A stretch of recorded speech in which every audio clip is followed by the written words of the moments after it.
पानी पिला। बच्चा अगर छोटा हो, वो मम्मी को परेशान करेगा, मुझे अब भी पानी चाहिए, अब भी दे दो, चिल्लाएगा। आपको बता दें, बीच में उठना नहीं है, 1 घंटे के बाद पिएंगे। मन को समझा दो।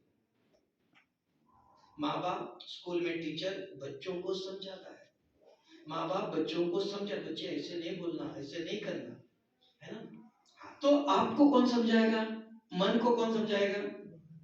हमको समझाएगा। आप मन को मतलब हमारी बॉडी समझाएगी, मतलब इंटेलिजेंस जो हमारी करती है, that is intelligent, that is called बुद्धि। साधारण है ना, इंटेलिजेंस कहा, विवेक शब्द दिया आज।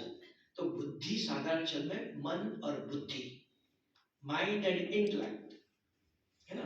डल इंटेलेक्ट, शार्प इंटेलेक्ट, बहुत होशियार है, सब कुछ जानता है, जो कुछ पढ़ा सब याद रखता है, शार्प इंटेलेक्ट कहा।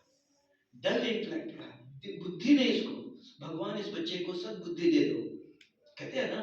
तो बुद्धि एक है, वो बुद्धि के अंदर जो आप सुनते हो, अभी पढ़ते हो, वो याद किसको रहता है? बुद्धि को, है ना? बहुत बुद्धिमान है, जो कुछ सुनता है सब कुछ याद रहता है। ये ऐसा कहा, ये ऐसे कहा। अगर आपको मोबाइल का 10 नंबर है, तुरंत बताओ, तो ये तुरंत बताएगा 1 नंबर। अगर आपके लिए लिख के रखेगा, याद ही नहीं, दोबारा बताओ। एक बच्चा 10 नंबर याद रखता है, तब कहते हैं बुद्धिमान है, ये सब इसको याद रहता है। ब्रिलियंट कहा, इंटेलिजेंट कहा, ये बुद्धि है हमारे पास, एक पावर है। वो बुद्धि के अंदर अगर आपको किसी ने कहा, पढ़ाया स्कूल में, माँ बाप ने, बच्चे सभा में किसके सामने बीच में उठना नहीं है, बीच में कुछ बोलना नहीं है, बता दिया आपको, सुना आपने, रिकॉर्डिंग है, किसी को याद है? अगर अभी आपको किसी ने कुछ पूछा, आप कहेंगे नहीं बोलना है बीच में, ये डिसिप्लिन नहीं है, है ना? तो बुद्धि, मन के अंदर विचार आता है, मुझे बोलना चाहिए, मुझे पूछना चाहिए, बुद्धि समझाते को नहीं बोलना है ना? ये बुद्धि मन को समझा। अभी दुनिया में के अंदर बुद्धि का ज्ञान नहीं है, मन में गलत विचार चल रहा है ना? तो अरे देखो, उसने मुझे कल इतना ऐसा बोला, ऐसे बोला। अभी यहाँ बैठे हो आप, स्कूल में बैठे हो, पढ़ रहे हो, तो भी सुनते सुनते भी दूसरे विचार चलते हैं। तो मनुष्य ने क्या किया? तंबाकू खाना शुरू किया, शराब पीना शुरू किया। ये नशा क्यों आया? To suppress the mind, to control the mind. मन को क्या है? तब साइंस ने शब्द दिया टेंशन है बहुत। टेंशन माना क्या?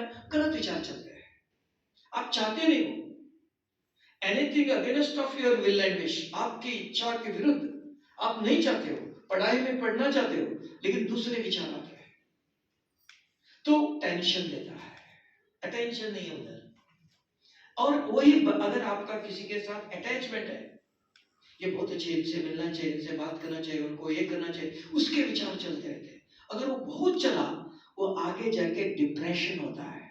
डिप्रेशन का अर्थ, बुद्धि के अंदर इनका नाम बैठ गया।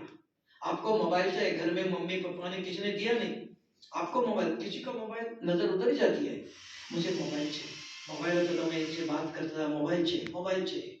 ये डीप बैठता, नींद में भी, पढ़ाई पढ़ने के मोबाइल कैसे मिलेगा, क्या करें, यही चलता है। उसको कहा डिप्रेशन।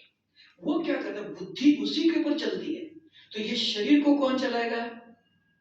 वो बुद्धि चलाती है, वो चलाती नहीं है, तो शरीर डल हो जाता है, खाना हजम नहीं होता, सारी बीमारी आ जाती है। अभी देखो, रात को आप आंखें बंद करके सोते हो, स्वप्न कौन देखता है? माइंड देखता है ना। माइंड के अंदर विचार अगर चलता है, तो नींद नहीं आती है, तो देखता है। अगर आंखें हैं, आंखें बंद, चल देखते नहीं, तो टीवी सुनाई देता है, दिखाई देगा नहीं। तो रात को कौन देखता है? Subconscious is what? क्या चीज है? राइट हैंड में एक है, लेफ्ट हैंड अलग है, छोटी अंगुली अलग है, उसका भी नाम है, मोटी अंगुली अलग है। What is the conscious mind? It is defined, मतलब जो जैसे सोने के बाद भी जो थॉट चलते हैं उसे सबकॉन्शियस माइंड बोलते हैं। नहीं, थॉट तो मन में चल रहा है, बता दिया, that is called conscious. Subconscious ये सब चीजें हैं, सुपर कॉन्शियस बहुत कुछ है, लेकिन यहाँ सिंप्लीफाई कर रहा हूं मैं। वो साइंस ने आपको एग्जाम वो लिखते गया, वो ये क्या है पूछने के लिए कुछ नहीं है। यहाँ मुझे आप पूछ सकते हो, what is conscious, what is inner conscious, what is subconscious? पूछेंगे तो मुझे जवाब देना पड़ेगा।